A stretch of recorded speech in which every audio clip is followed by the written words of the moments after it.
It's time for Supply Chain Now. Broadcasting live from the supply chain capital of the country, Atlanta, Georgia. Heard around the world, Supply Chain Now spotlights the best in all things supply chain. The people, the technologies, the best practices, and the critical issues of the day. And now, here are your hosts. Hey, good afternoon. Scott Luton, Greg White, and Paul Noble with you here at Supply Chain Now. Welcome to today's show. Today's episode, we're all focused on perspective from the C-suite. In fact, we're getting POV from the CFO. So stay tuned as we look to work hard to increase your supply chain IQ. Greg White, you like that, huh? Let's get started PDQ with his CFO and get his POV. Oh, even better. Always one-upped by Greg White. Great to have you back. And it's great to be here. Great to have Paul here. So welcome. Thanks for having me again.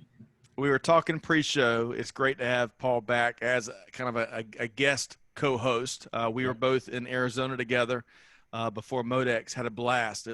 Gorgeous weather, great conversations. And Paul, great to have you back. Yeah, no, it was a lifetime ago, it seems. But good to be back and glad to meet Scott. Well, just prior to bringing on, you almost let the cat out of the bag. Just prior to bringing on our featured guest, Paul, you know, you've been doing some big things since your last co-host. When you're not having fun with us, meeting the most intriguing people across global supply chain, you're leading the team over at Verusen. Y'all been pretty busy, huh? Yeah, things have been different, transitioning as everyone has to remote work. It's helped us grow and control, handle what has been a significant amount of inbound demand as supply chains are changing quickly. And our ability to support that remotely has kept us very busy. So we've been adding to the team and looking ahead for some strong growth to finish out the year and beyond. So truly blessed and look forward to what lies ahead. Outstanding. Well, great to have you back here. Yeah. Quick programming it to our listeners. If you enjoyed today's episode, be sure to find us and subscribe wherever you get your podcast from. We try to keep up with the global industry. We publish every day. So, and cover a different sector, different points of views every day. So check us out wherever at Supply Chain Now, wherever you get your podcast from. All right. No further ado. We've got a great guest here today, Scott Armstrong, Chief Financial Officer with Coke One North America, a.k.a. CONA Services LLC. Scott, good afternoon. Good afternoon, Scott. Thank you for having me on today. Welcome. Welcome. We really enjoyed the warm-up conversations. You're a friend. Well, now we're friends, but we also have a common friend, Bill Huber, who has been a great dear friend of the show for so long. So great to have you here and looking forward to learning more about your story. Thank you. Let's get started. All right. So we're going to get started with the $1 trillion question, Greg. So Scott, tell us about yourself and tell us a little bit about where you're from and, give us the goods on your upbringing a little bit. Sure. No problem. So, I grew up in Middle Tennessee, middle-class family, really focused on work, school, academics, and sports, typical middle-class America. I decided when I turned 18 to go to military college, which is a little bit different path than most people take. And so I applied to VMI, Virginia Military Institute, which is based out of Lexington, Virginia. And I got accepted and decided I wanted to try and commission as a lieutenant in the Army. So that was my goal at that time. Wow. So what did your folks think? Because as you mentioned, that's going to military school is not the path of majority. Were they all for it? No, they were floored pretty much. They didn't want me to go, but they supported me if that's what I wanted to do. My other just option, like the videos you see today, right? I mean, you see some of the Yeah. commercials about joining the military, and mom or dad is usually, I'm not sure how I feel about it, but I want you to do what you want to do, right? Yeah. Well, my other option was go to Vanderbilt and do the typical Southern college experience. But I really wanted something a little bit more challenging mentally and physically. And that's what VMI offered at the time. Well, let's talk about that kind of as a next step. We're going to get into your professional journey here momentarily, but what were some key learnings at VMI? Well, VMI is a very unique place. It's been around over 180 years. It's the oldest state-supported military school in the country. And really, I learned three key things at VMI that I think are key life lessons that really provided the basis for my adulthood. One is perseverance. The first year there, you're called a rat, and you're basically all treated the same. All your privileges are taken away, and you really have to start from ground zero. You know, they shave your hair, and you're basically starting from nothing. And basically, you build that bond with your teammates, your classmates. You build that camaraderie. It's really something special, that brotherhood that you have. The second thing was really around humility. Again, you learn a lesson there at VMI. You can't do everything perfectly. You need help, and you have to learn to accept help. And a lot of people have an issue trying to accept help sometimes, but you really have to understand you can't do everything. So you will need help. And the last thing was around servant leadership. I think VMI teaches you to lead from the front, and that's basically, you got to pay attention to detail. Universal lessons, all three of those that you could apply to just about any part of your journey. Yep. All right, so before we move forward into that next step, kind of what came after VMI, I want to go back because I missed an important tidbit. Yeah. Because you said Middle Tennessee, you're from Lebanon, Tennessee, and Correct. let's see if Greg and Paul prepped. What famous, iconic American restaurant is based in Lebanon, Tennessee? Cracker Barrel. I think No we idea. stumped him. Yeah. Cracker Barrel. Legendary. Yes. Wow. Based right there in Lebanon. That's pretty neat. Scott, There I are didn't probably realize that. people outside of the country that know that. I mean, that is a world famous restaurant. Yeah. Unfortunately, we didn't buy any stock in it in 1972, but oh well. Lesson learned. That's right. Always Right. plenty of lessons learned. All right. So Scott, one last thing. What followed VMI? You had some pretty incredible educational opportunities that followed your time at VMI, I believe. Yeah, so at VMI, I originally wanted to try to be a lieutenant and commissioned in the Army, but I had a medical condition that would not allow me to do that. So I changed course in my career halfway through VMI, changed to international business, changed my major, and focused on building a career in international business, focused on Germany and accounting. So at that point, I applied and got accepted to Thunderbird, which is a graduate school in Phoenix, which at the time was one of the top couple of schools for international MBAs at the time in the 80s. Still a wonderful school. So I packed up my bags, drove cross country, and started a new life in Phoenix. So on that cross country trip, I know it's a little while back. Yeah. I've made some similar journeys in my lifetime. Was there one memory or town you stopped in or experience you had on your trip out? Yeah, just how big Texas is. It takes forever to cross Texas. I'll tell you guys. It is true. So I actually, when I graduated from college, Scott, I only lived in Kansas. Yeah. And just crossing the panhandle of Texas seems like forever. That's true. Right? It is a massive, massive state. That is right. Absolutely. All right. So I think now we're kind of segueing as you wrapped up your MBA, you had a big adventure. So Paul, let's dive into kind of what was next. Yeah. So, go to Phoenix and start your professional journey. Walk us through, that upbringing, that process, and what led you to where you're at today. Well, that first job out of college is always a critical one in your formation for what you do. Yeah. And I was blessed to be recruited by a company that was an internal audit company. So for a finance guy, internal audit is a great starting ground to learn how companies work. And so that company hired me as an intern while I was at Thunderbird, and then they hired me after school full time. And I moved to Germany after that with them. Yeah.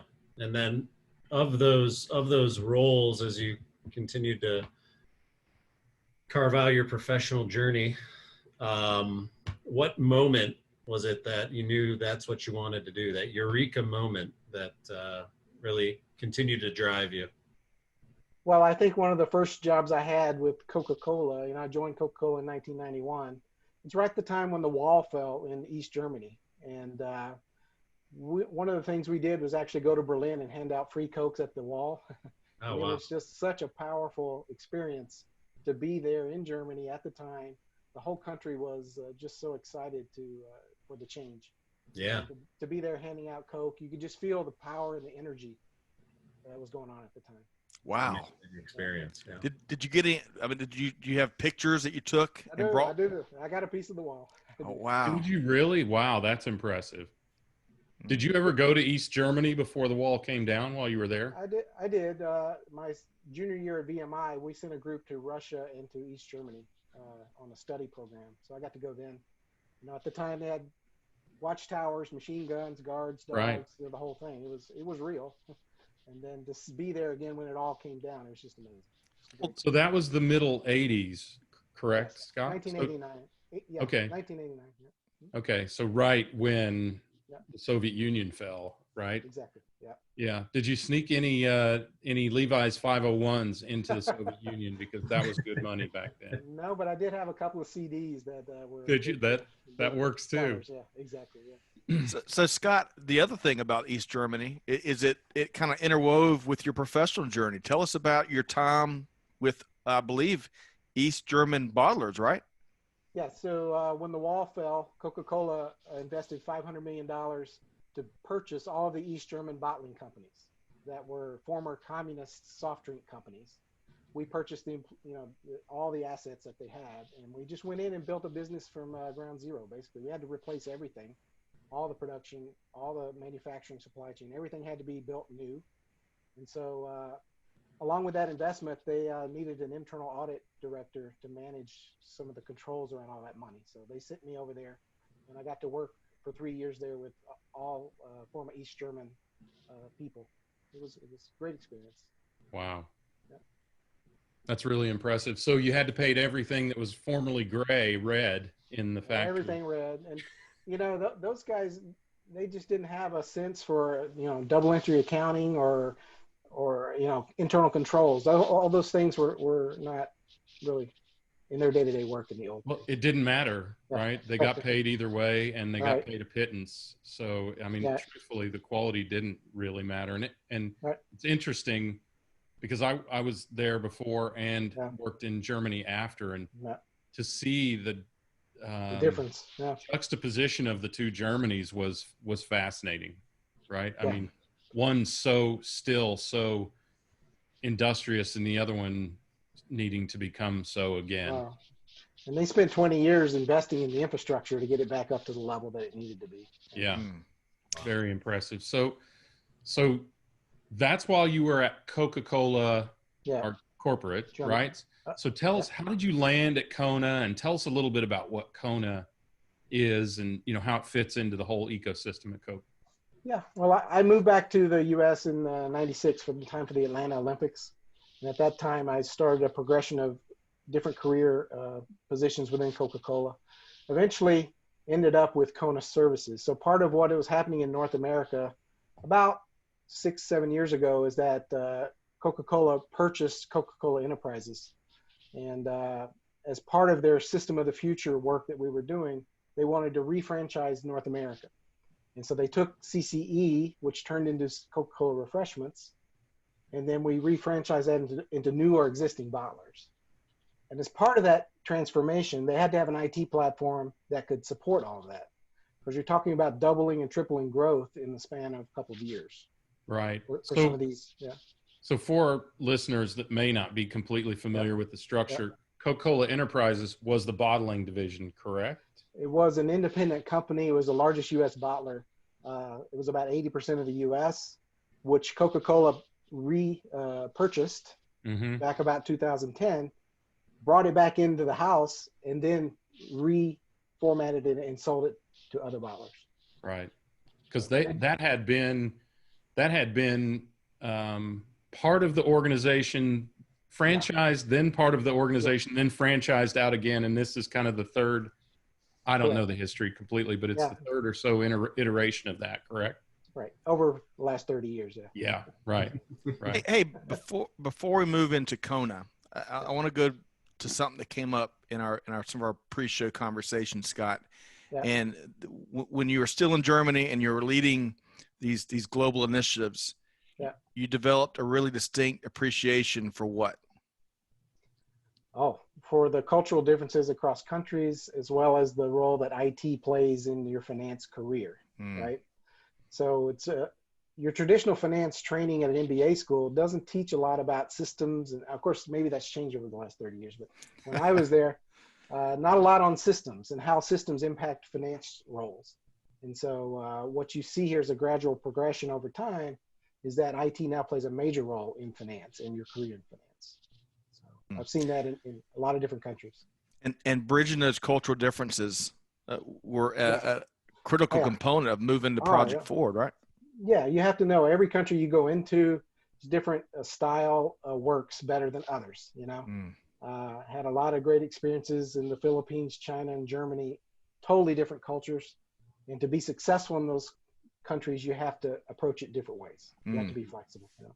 All right. So one more question, Greg. Sorry, I know we're getting in the way of the Kona aspect, but yeah, I mean, just give it. Sorry, I interrupted first, Scott, so it's okay.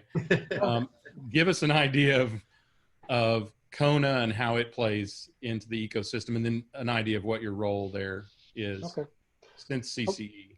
Yeah. So my current role is as Chief Financial Officer for Kona, and I've been there since 2016. We basically started Kona from scratch. We created an IT services company to support the U.S. bottling system in Canada. And basically, we provide IT services to the 12 largest U.S. bottlers, and we run basically their IT operations on a day-to-day basis. So we're responsible for design of new systems, the build, as well as deployment and operations of all the IT systems. And so I know what a CFO, and I bet a lot of people know what a CFO does by title or by typical role, but is there anything unique about your role because of the way that the company's organized or how it fits into the Coke environment that is unique? Yeah, it is. Well, we have 12 owners, 12 bosses. So I spend a lot of time managing the board relationships and making sure that they're all informed on different financial matters. So it's a very intricate board structure that we have with 12 owners.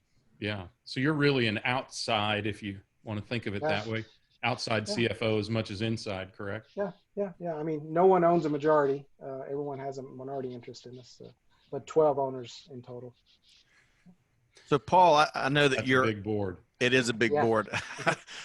Paul, I know that officially you are a co-host on today's show, but something that Scott has said, is anything, I know you're certainly familiar with leading big initiatives. Does one thing that Scott has shared so far really stick out to you? Yeah, I think the interesting thing that a lot of people don't think about is, the common thread between IT and finance and the challenges in trying to overarch different organizations, but more importantly, different cultures, and that the global language of supply chain, has a lot of different aspects to it, and obviously, technology plays an ever more important role today than it ever has, and so having those two tied together doesn't seem like the logical thread, but is certainly a very important driver of that. Yes. Well put. The language of global supply chain. I love that, Paul. And it really is interesting how often, I mean, of course, you talk finance all the time when you're in tech, because in the old days, it was a huge capital expenditure. Yeah. Now it's a huge expense for the most part, right? And it's ongoing. So you have to have a sustainable business case for technology these days, rather than just that kind of one-hit wonder where you had to convince Scott it's worth $500,000 to do this. Instead, you have to convince Scott it's worth $1,000 or $100,000 a year to do this forever. Yeah. Right. And build a really solid business case for those kind of technologies. I've watched that evolution, and I know, Paul, you have too. Watched that evolution occur, and I'm sure, Scott, you've been a huge part of that kind of thing. Yeah, for sure. I mean, we every couple of years we look at our platforms and potentially changing those based on technology and what's happening in the market. But for sure, the business case has become much more elaborate, detailed, again, that intersection of finance and IT, being able to explain that, the value you're getting out of IT systems. Yeah. So as a tech guy, this is an off-script question, Scott, but I'm curious about this. Yeah. So I promise it's not a gotcha. But one of the arguments that is made around cloud technology is that because instead of the big hit and then 20% maintenance every year or whatever it is you get from regular tech, and they usually pocket that in support or upgrade or maintenance, right? Yeah. Instead, the theory is that you pay a little bit every year for for every bit as long, but you get more incremental, more enhancement, more substantial enhancement of the product along with the support over the years. Have you found that to be the case for the most part? We've had mixed results of that. We are just about every area of Kona, we're looking at moving to the cloud where it makes sense. Mm-hmm. I don't think it makes sense in every case, depending on the business area. So you just can't assume it. Yep. Right? It's just not a given. Yeah. Is there one that jumps out at you that doesn't make sense? I'm just curious. Well, right now we're looking at the infrastructure and how that works. Infrastructure as a service. Okay. Yeah, that's I could see one of that. those things. Yeah, one of the areas. One thing I've seen, and again, sorry to take us so far off topic, but I think this will hopefully be interesting to folks. Yeah. One thing I've seen is companies, their ERP investment often on premise, and what they're doing is layering cloud technologies over the top of that, rather than trying to bring that whole technology to the cloud. Is that, I mean, again, you would only have the Coke experience, but have you seen that, or have you guys contemplated that? Yeah, I mean, SAP is our core ERP system, but we're building best-in-class apps on top of that where it makes sense. It's not all SAP, right? So it's diversifying. Let's put it that way. Depends on the area, supply chain, customer facing, all of those. We've looked at different applications to help us. Yeah, that seems like a common thread among companies, is to kind of not muck with the core infrastructure, right? Because it's grooved. It's been grooved for decades in some cases, but then to go deeper with some of those niche functionalities. Okay, thank you for indulging me there a little bit. So tell us a little bit about some of those or other changes that you and the team are driving at Kona. Yeah, so we have an innovation team at Kona. What we try to do is add value for our bottlers, right? So one of the things we're doing, and got a little bit to our conversation a couple of minutes ago about optimizing the investment that you have. Mm-hmm. So one of the things we do is a thing called value optimization, where we send out teams of experts to look at how they're using the system that we built. And majority of the time, they're not using everything that we built in the right way. So we send in a team, look at where it's warehouse or whatever they're doing, and say, look, you need to be using X, Y, and Z instead of A, B, and C in the right way, and making sure they're doing the process. So we call that value optimization, and we save the bottler several $1 million just by doing that, just using what we've done. Mm-hmm. Right. So that's one thing we're doing. So that's where your sort of foundational audit skills come in really, really handy, I would think, right? Yeah. I mean, and we work for the bottlers. So again, we're not really auditing them, but we're running diagnostics and reports to see how they're using the system. Yeah, we can see that. Yeah. I can see where that intersection is really, really important for them, to help them find efficiencies, right? It's a whole different kind of audit. Right. Yeah, we have 80,000 users in the U.S., so not everyone's using it to the depth that they probably could. So, you talked about that. You talked about some implement certain things better than others. Some, some of them are maybe, I would imagine, more advanced in other areas than some of their cohort. But tell us a little bit about how you have driven that intersection. I think we used the term before of IT and finance to really help these bottlers to perform better. Yeah. So I'll go back to our one of the things we're working on now is a thing called VEN Prime. So it's to help space to sales optimization in our vending machines. And it's also to monitor the amount of visits we get from a service person, a technician. So we built an app that basically predicts what's the right product, what's the day's optimal supply that we need in the machines for each brand or each product in the machine. And we basically built that internally in-house, and we're rolling that out to all of our bottlers, right? So that's part of their investment they get from Kona, that innovation, where we're driving value, lowering their cost per case, which is their key metric. Yeah. Right? Man, For example. Yeah. that's valuable stuff, because that, you know, if I've seen anything, and actually, gosh, it was a few years ago. Yeah. I think it was before the organization was called Kona. I worked with somebody at Coke who had a very similar initiative. Yeah. Yeah. And it was a struggle because a lot of the legacy, I don't know if it was as much a struggle as it for Coca-Cola as it was Coca-Cola struggling against the established system. For instance, the way that bottled or canned, it's the same concept, right? Product winds up in the store, or the way that inventories are evaluated to determine what needs to be in a store or in a vending machine.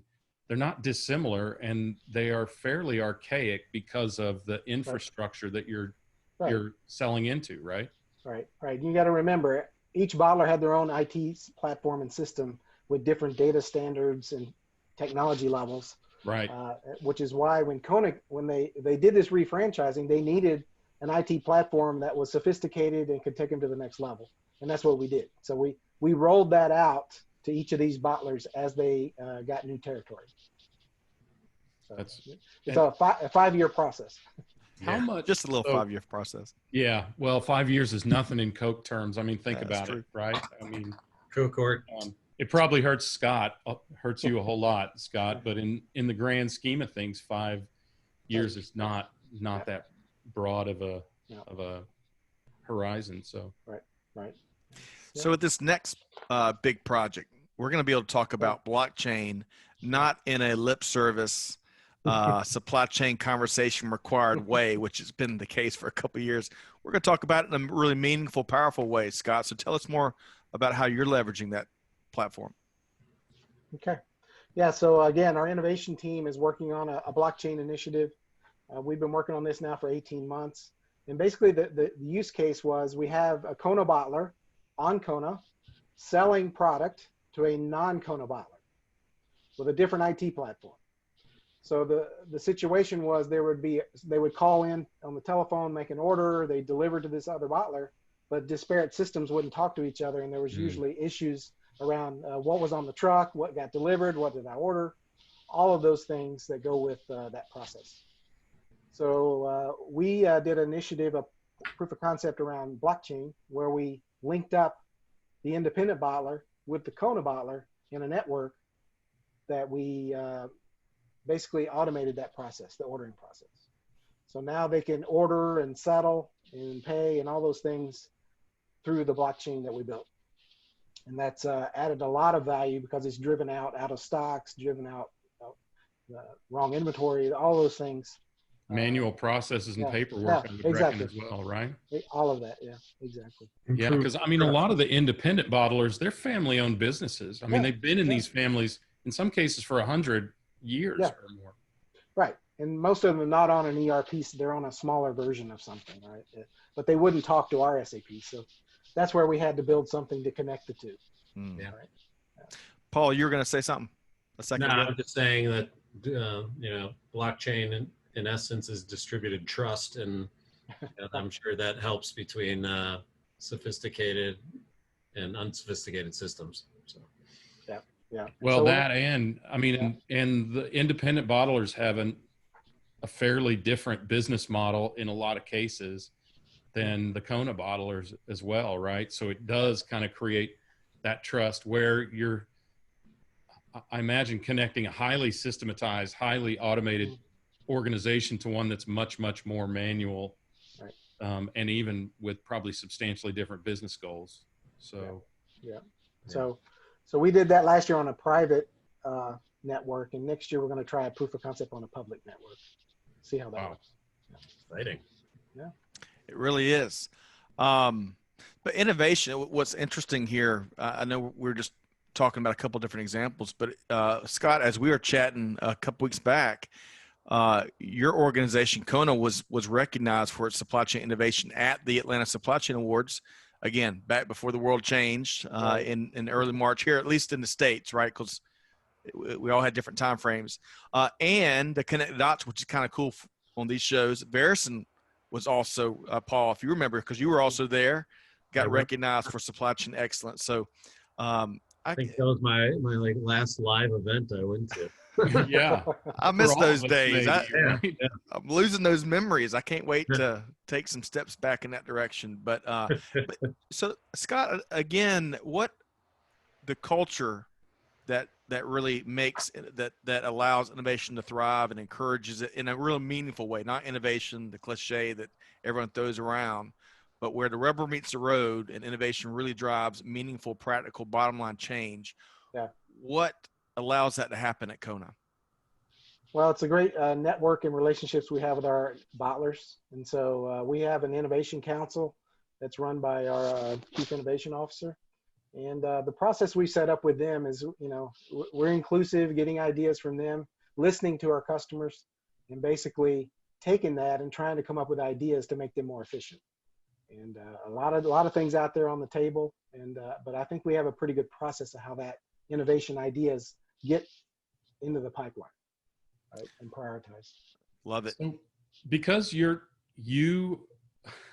are an IT infrastructure for businesses whose primary business isn't IT, and because you come from finance and you've, as we talked about, you've met at that intersection of IT and finance, is there anything that jumps out at you that really makes the magic happen, really makes an organization more effective by leveraging the confluence of IT and finance? Or yeah, for sure. I mean, if you don't control your cost for these major IT platforms, they can really get out of hand quickly. And you've seen this hundreds of times with major initiatives that go over budget, right, and then everyone loses confidence in that team. And it's just very difficult, because when you're talking about hundreds of consultants and software licenses, all those things that go into it, we've been very proud of the fact that we've managed cost under budget for the last 5 years. So we have a pretty good controls in place. We have good relationships with our board, and I think they trust us. And that's really where it starts. That is a great, I mean, that is a really great statement. You made me flash back to 2001 when I stepped into another Fortune 500 company, and they told me they were in the 7th year of their 3-year quote unquote ERP implementation, not to name any names. Right. And that's not uncommon. And it did take, even at that point, it took a significant amount of effort to corral that thing and sort of wrangle it into a reasonable and deliverable methodology. Yeah. And it used to be you had to fight every year for the capital for IT, but I think things are changing. Like you said, we're moving to more of an OpEx-based model. So just got to make sure that's included in your planning process. Yeah. So before we kind of take a right turn and kind of go more broadly with the conversation, Paul, a lot of stuff you do when it comes to innovation and change management and the leadership behind that. What's a key lesson learned in your experience, Paul? Yeah, just one. No. No, I think as you talk about the shift from project-based CapEx type investments made from a technology perspective, the way that supply chains are moving, and the speed, and then, obviously with what we're going through now, changing, the historical nature of planning across technology and organization, you see the need for technology to be supporting in a living and breathing effort, right? Outside of, your project-based plan, because, what typically might take 2 to 3 years traditionally, that solution may not be as sustainable or feasible for an organization. We see that all the time, speed to value and the impact on driving business value back to the stakeholders, the owners, in your case, Scott, is pivotal. And we're seeing more and more technologies across every node in the supply chain that are driving that thesis, including ourselves. But and it's going to be more and more of a requirement for scalability issues, in my opinion. Outstanding. Love that. All right. So before we move on, one final question for you, Scott, and Paul's going to lead us into this next segment. When you look back at the VinPrime and the blockchain initiatives, I know you have plenty of others, any last one big thing that helps really, again, gets these changes and these change initiatives to stick? Yeah, I think like Paul said earlier, speed is critical. So if I heard feedback from all of my board members, we got to go faster. So that's a continual evolution of how we do things in IT. It's not traditional, not the way we used to. We got to turn things around much quicker. And of course, it's got to be cheaper, right? So, right. But I think speed to market with your idea is critical. Outstanding. All right. So Paul, we're going to go broad here, right? Yeah. Faster, cheaper, better, right?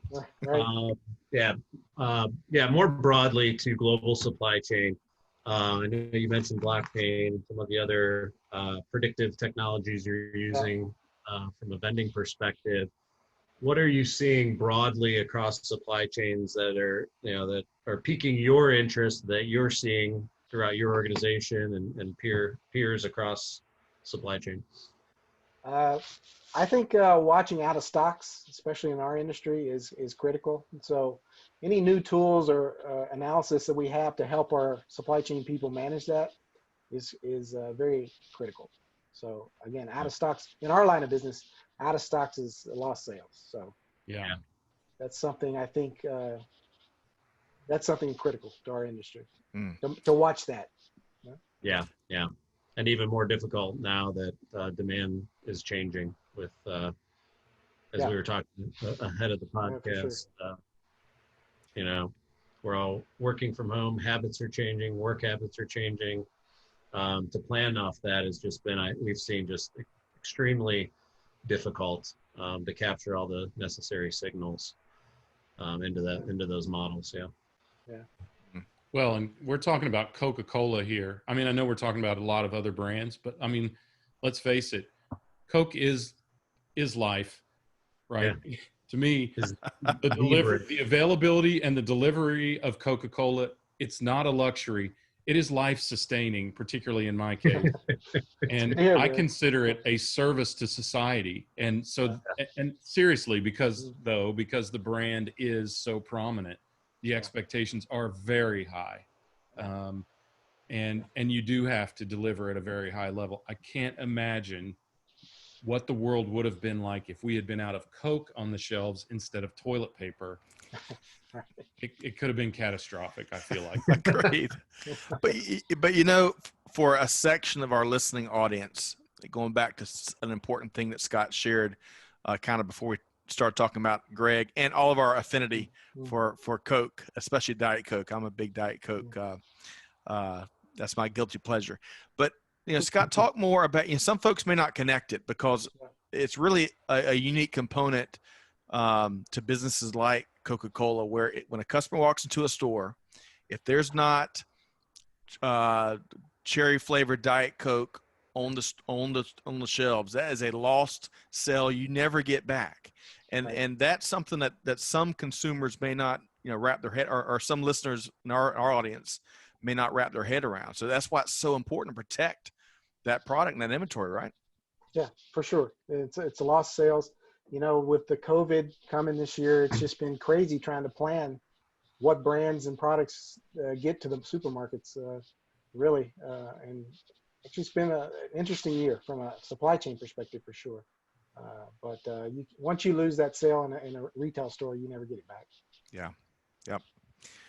Okay. You lose it for good. I mean, this is a highly competitive environment, right? Yeah. I mean, Coke has cut a significant number of brands out of the mix to be able to focus on the ones that accrue the most to not the brand, but also the market benefit as well, right? Yeah. They're trying to reduce the dilution of effort around some of these fringe brands to be able to focus the effort and the performance on the brands that really, really are the core. Yeah. Really smart move, by the way. I mean, to whatever extent you participated in that, that is a really brilliant move. And more companies should learn from that. We are far overmixed. I'm an old retailer by trade. Right. I know that we are far overmixed in so many brands. We don't need blueberry muffins and blueberry chocolate and peach muffins. Some of this has gotten a little bit out of hand. I'm a little bit hurt that Odwalla went away, but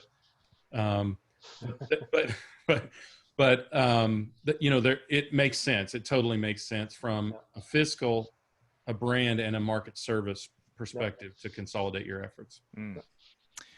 All right, so we're going to keep moving broadly because we did not get to some of the leadership lessons learned that we talked about kind of pre-show, Scott. So I'm going to go back to, you had a key lesson learned that is universal from Robert Woodruff. Tell us more about that. Yeah. So Robert Woodruff was the president of Coca-Cola in the 20s, 30s, 40s through World War II.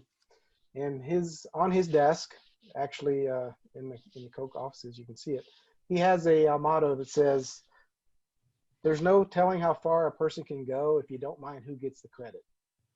Right?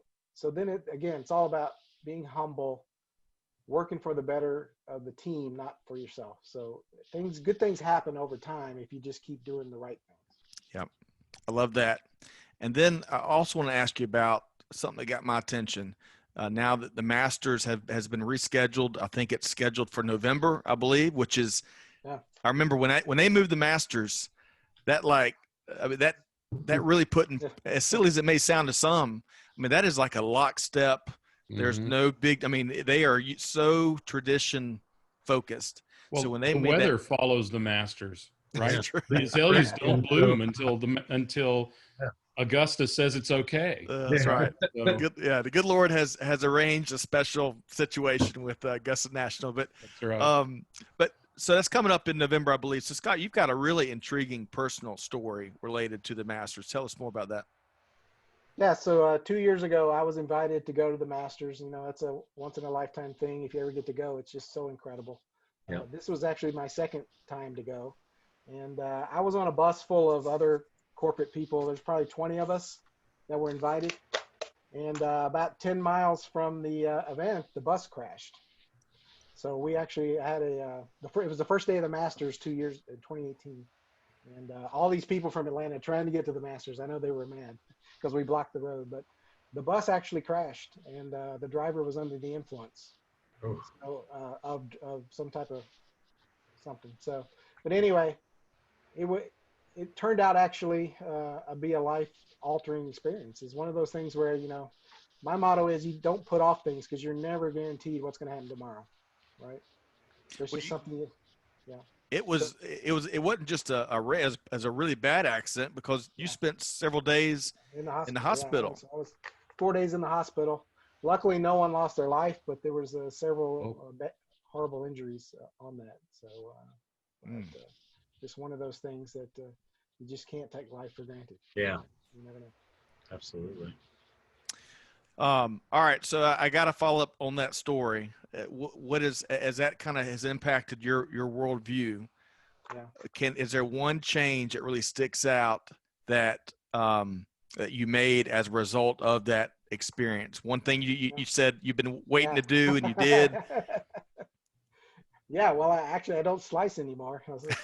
That's a good one. But I did control my golf swing. Slowed it down. Let's put it that way. With that. But no, I mean, yeah, I am traveling a lot more. The trips that you think you would put off, I don't put those off anymore. I try to travel with my wife, and we enjoy what we can do. That's great. Yeah, powerful lesson learned. Yeah. Good. What were you saying, Greg? I said, live now. Oh, yeah. Right. Absolutely. Absolutely. I hate to hear of that lesson being learned that way, but I'm so glad that you've come back after spending days in the hospital, and that there were no fatalities, and Right. you have that perspective now. Yeah. All right, so well, let's make sure our listeners and Scott, as much as y'all have got going on, I really appreciate the fact that you've spent the last hour and some change with us here and sharing some of your insights and expertise and experiences. How can folks connect with you, and how can they learn more about Kona? Yeah, so Kona has a website, CONAServices.com. Anyone can access that, and of course, my email. sarmstrong@CONAServices.com. Be glad to answer any questions anybody has on Kona. Outstanding. I really appreciate your time here. Scott Armstrong, Chief Financial Officer with Coke One North America, aka CONA Services LLC. Thanks so much, Scott. All right. Thank you, guys. You bet. And don't go anywhere, because we're gonna, as Greg likes to say, we're gonna talk about you as if you're not here. Greg and Paul, there are so many different intriguing elements of what Scott has shared, both profession related, but also, universal lessons learned. So I want to ask you your favorite part before we wrap up here. And Greg, I'm gonna start with you. I'll give Paul a little extra time. Oh, okay. Because I'm going to talk about Paul as well, because to me, one of the greatest takeaways was, it was probably accelerated, even though we learned about it later, by Scott's life-changing event. It is, do it now, right? I think both Paul and Scott, they referred to, let's just take technology as that thing. Big companies like SAP have learned, and small companies and other companies like Verusen and others are already doing something that has been a change begotten by the network, or by the marketplace, and that is they are doing smaller projects, more quickly implemented, more frankly, more risk averse, and delivering value much sooner than a $100 million implementation that might or might not return anything. Companies are requiring their technology partners to deliver early, to deliver those quick wins, and to have those constant verification points that prove that this is something worth doing.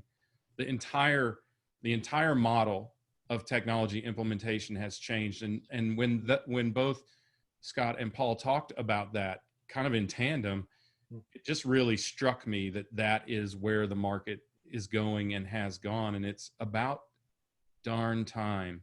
I'm only saying darn because I don't know Scott that well. So, but it is about time, because some of these implementations have gone on for 7 years on a 4-year schedule, and they've cost $100 million or $400 million or $1 billion and delivered almost nothing but pain to the organization. I mean, you think of some of the famous bankruptcies caused by technology implementations and things like that. And the model of companies like Verusen, who deliver something big in less than 4 months, in one of their cases, $20 million in value in less than 4 months, right? And there's just so much opportunity there. And then it does make it easier for someone like Scott to say, okay, this thing delivered us $20 million in 4 months. If it doesn't deliver another thing for the next 4 years, that can stay on the expense line. Yeah. I love, we could book a second episode here to dive into some of what just Greg just shared. But yesterday, Greg, Paul, and Scott, we had a meteorologist on that works for a supply chain technology platform. Mm-hmm. And he used this phrase, RI, rapid intensification, about what they look for with these storms, right? Well, I mean, really a spin on that, on a much lighter note, is this acceleration that Scott talks about, practical or real successful acceleration to these these massive change projects, and how Greg, how that fortunately is more to be expected rather than these long delays that you're kind of referencing. So that's demanded these days, frankly. And I think it's good that companies are doing it. Yeah, that's a really good point. Yep.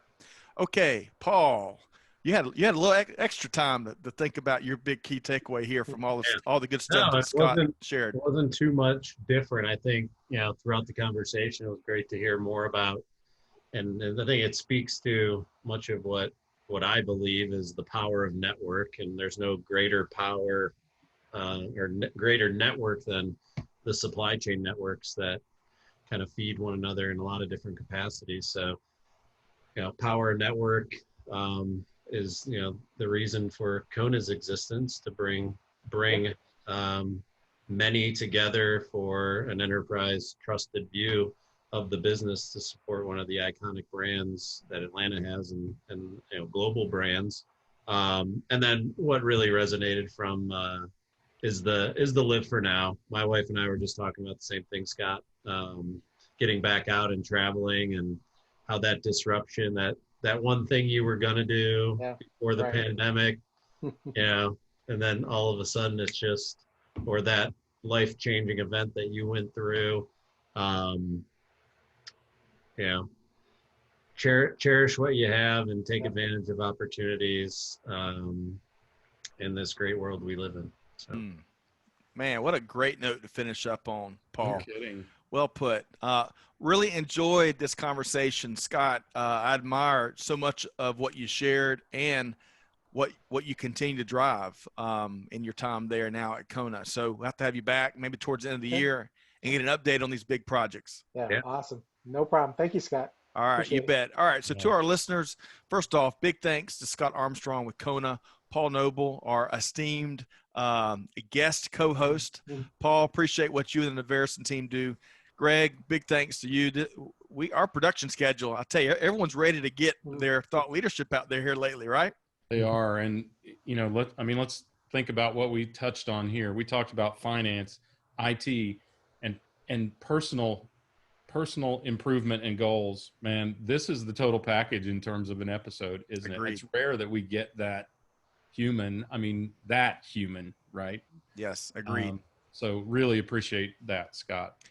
And we're in the catbird seat. We get to hear firsthand from the folks doing it. So to our audience, hopefully you enjoyed this episode as much as Greg and I and the rest of the team here has. Hey, be sure to check us out wherever you get your podcast from. If you enjoyed this, subscribe so you don't miss a thing. This is Scott Luton on behalf of the entire team here at Supply Chain Now. Hey, do good, give forward, be the change that's needed. And hey, act now. Don't procrastinate if you heard anything here. So life is good. Take advantage of it. On that note, we'll see you next time here on Supply Chain Now. Thanks, everybody.